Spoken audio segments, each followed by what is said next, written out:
Of course, as I read the gospel, you paid attention to the gospel words and probably focused on the lectern.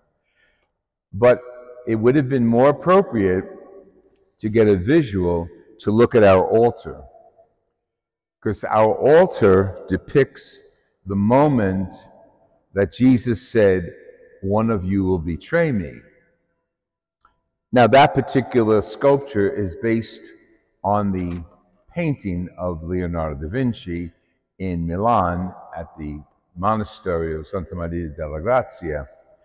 But it depicts the moment when Jesus is saying, "One of you will betray me," and all of the apostles are like excited and nervous.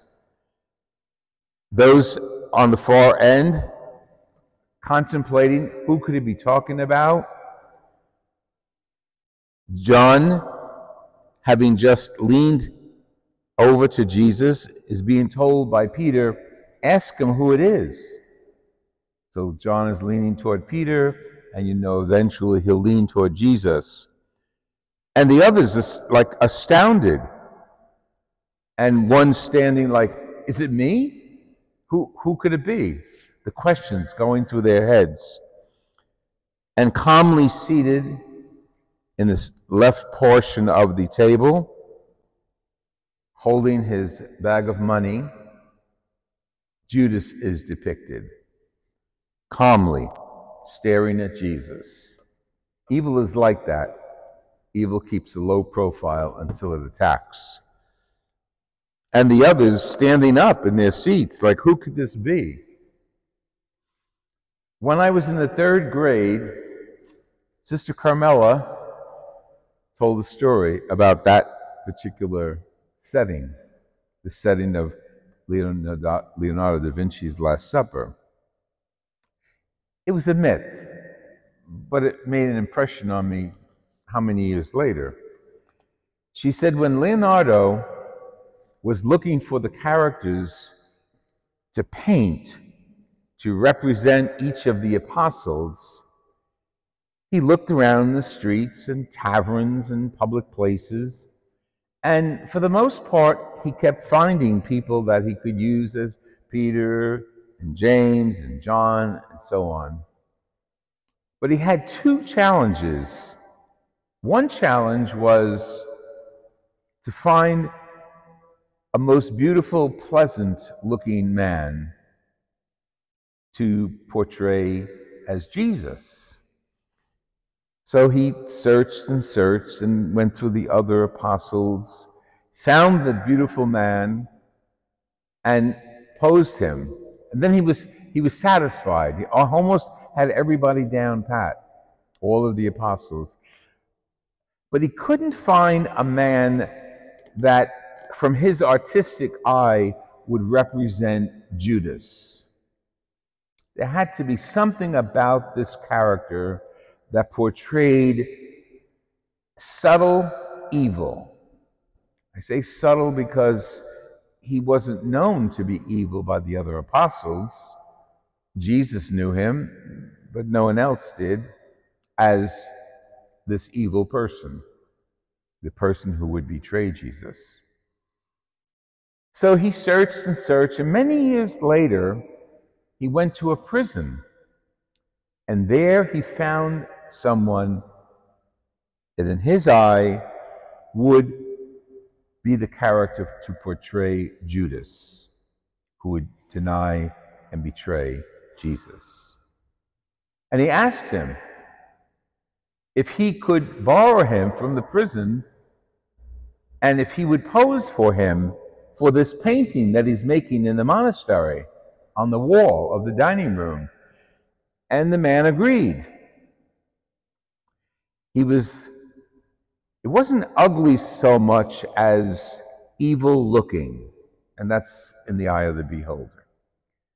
So he brings them into the monastery, and he's around all his paints and so on, and Leonardo had special kinds of methods of painting, very revolutionary, to the point that some of it was even peeling in his lifetime. It was a kind of mix of tempera and oils and and other kinds of paint. And when he set the man down to look around and told him where he would be in the painting, the man said, I know this painting. Now, Leonardo, it's in a monastery. What would this guy be doing in a monastery? So Leonardo doubted him. No, you don't know this painting. No, he says, years ago, before I embraced my life of crime, I was here. I was the man you chose for Jesus. Through the years after that experience here, my life was in distress. I've been accused of murder and stealing and a whole bunch of other stuff, and therefore I've been imprisoned for years. The beautiful face of Jesus was distorted through history to the face of Judas, face of evil.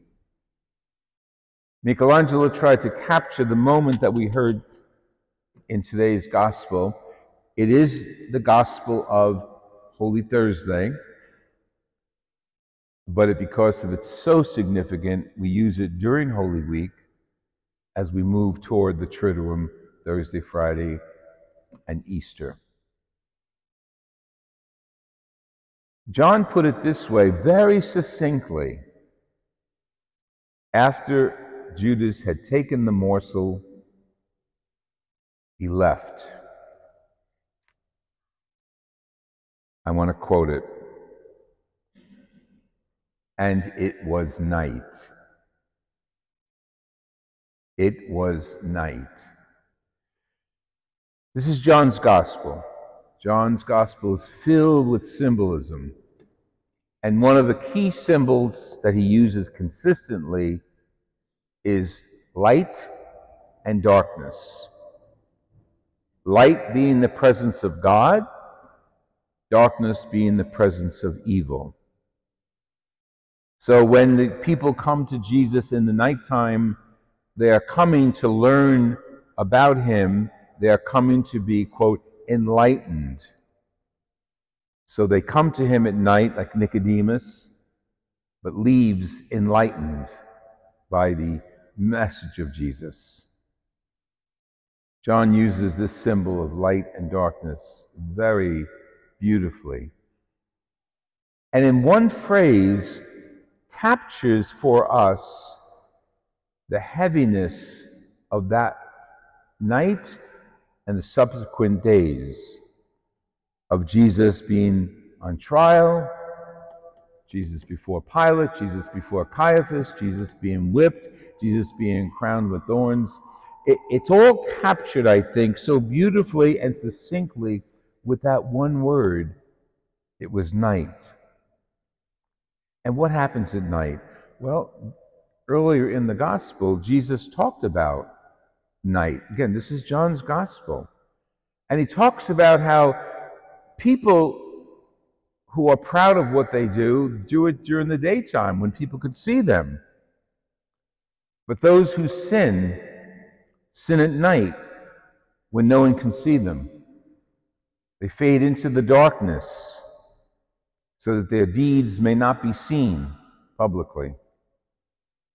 See how John, in one phrase, captures the whole mission of Judas? He entered into the night, and we know what happened subsequently after that.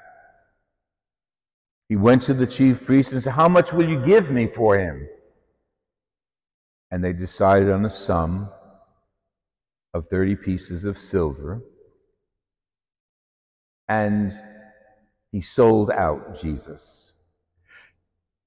To his defense, some theologians say, he was not being evil, he was just greedy and thought he could make a few bucks turning Jesus over to them, never thinking that Jesus would be killed by them.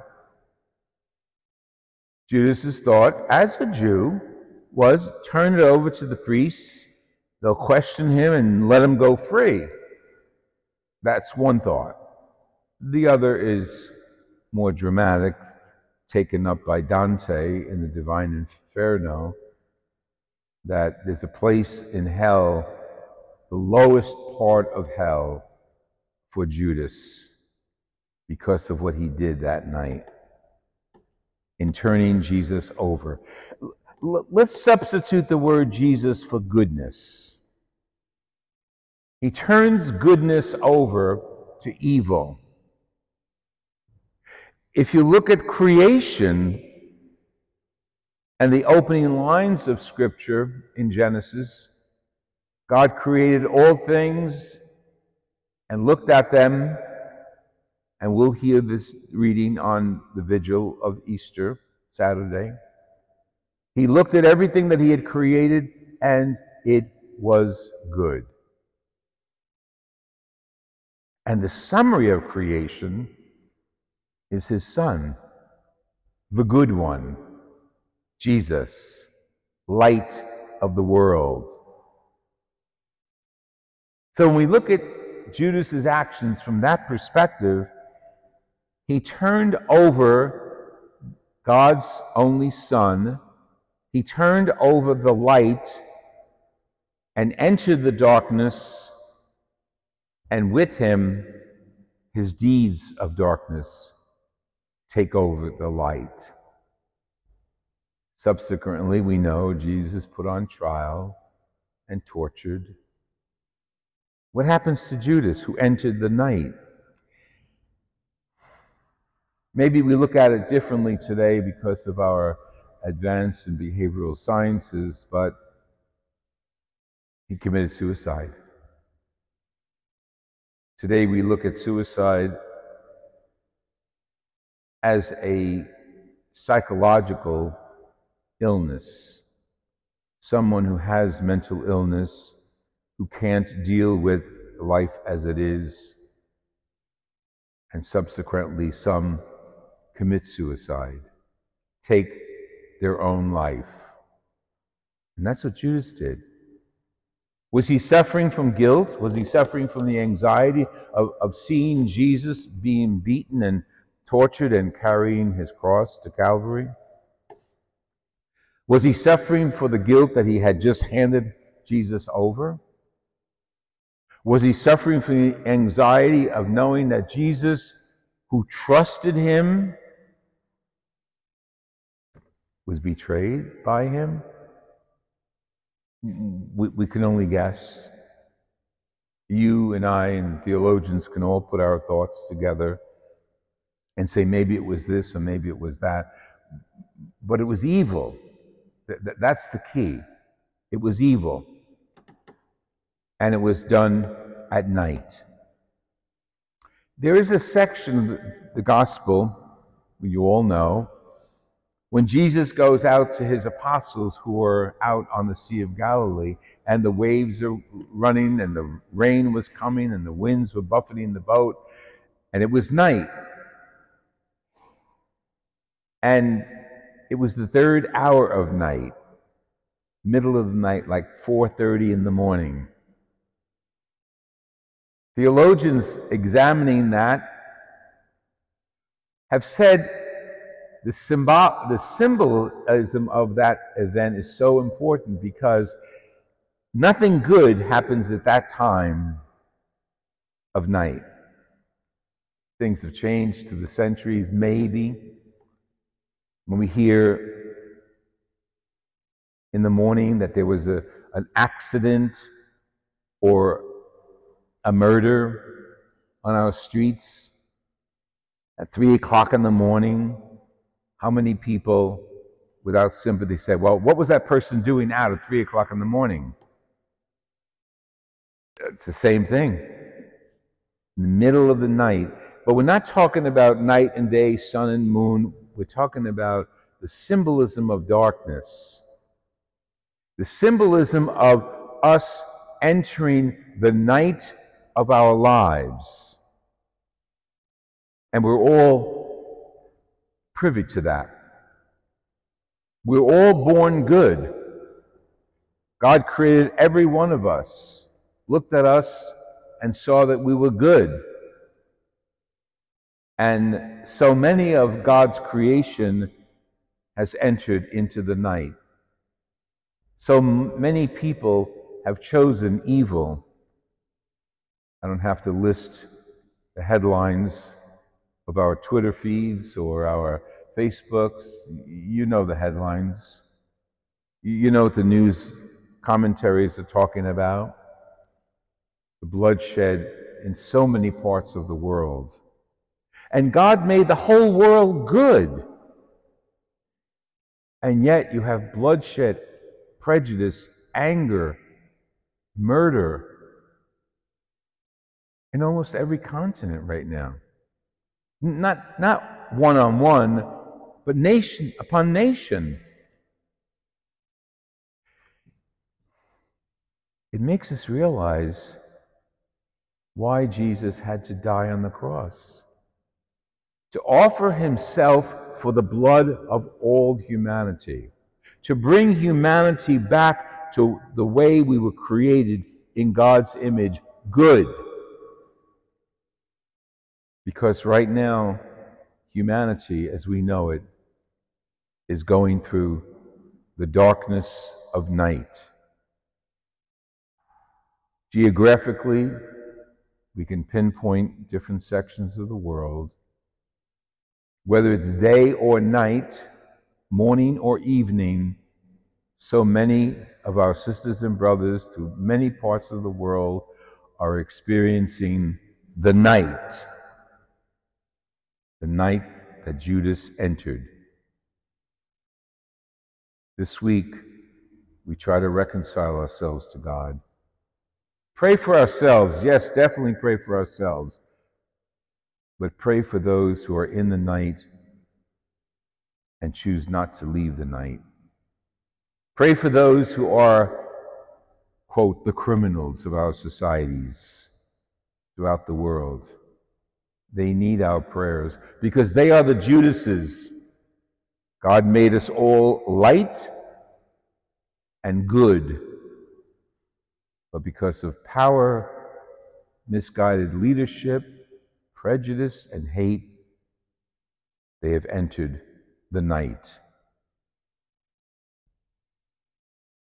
This week ends with light. This week ends when Christ conquered night, the resurrection. But before we get to the resurrection, let's walk with Jesus through the rest of this holiest of weeks.